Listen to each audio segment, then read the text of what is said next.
அதிகமான பெற்றார்கள் புதிதாக ஒரு விடயத்தை செய்து கொண்டே இருக்கிறார்கள். என்ன விடயம் தெரியுமா? தெரிந்து செய்கிறார்களா அல்லது தெரியாமல் செய்து கொண்டிருக்கிறார்களா என்று தெரியாது.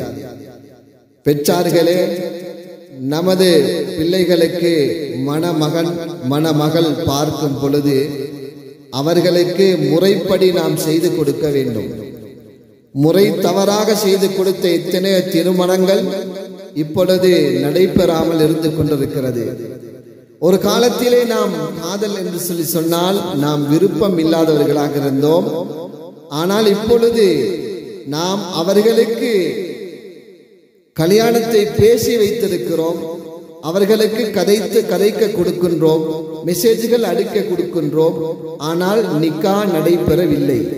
நிக்கா நடைபெறவில்லை என்று சொன்னால் அது ஹராமானவைகளாகத்தான் இருக்கும்.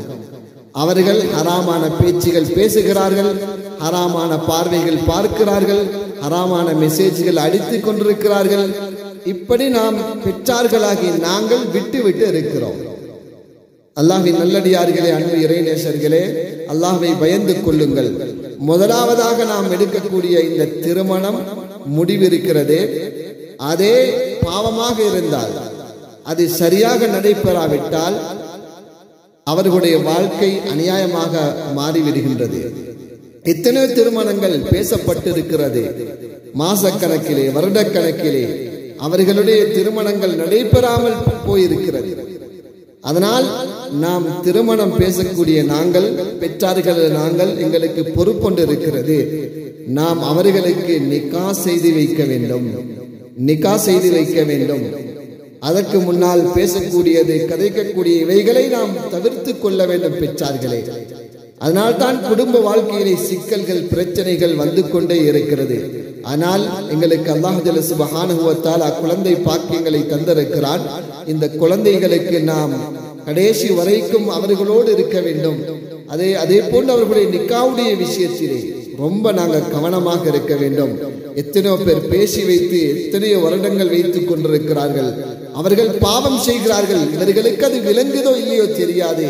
ஆனால் அவர்கள் பாவம் செய்கிற பாவம் அனைத்தும் பெற்றார்களாகிய எமக்கும் ஒரு பங்கு இருக்கும் என்பதை நாம் மறந்துவிடக் கூடாது. அதனால் அவர்களுக்கு முறையாக நாம் நிக்கா செய்து முறையாக அவர்களுடைய திருமணத்தை நடத்துவோமே ஆனால் அல்லாஹ் ஜல்ல சுப்ஹானஹு வ தஆலா அவருடைய வாழ்க்கையிலும் பரக்கத்தை வைத்திருக்கிறான். எங்களுக்கும் அல்லாஹ் ஜல்ல சுப்ஹானஹு வ தஆலா பரக்கத்தை வைப்பான் என்பதில் எந்த சந்தேகமும் கிடையாது.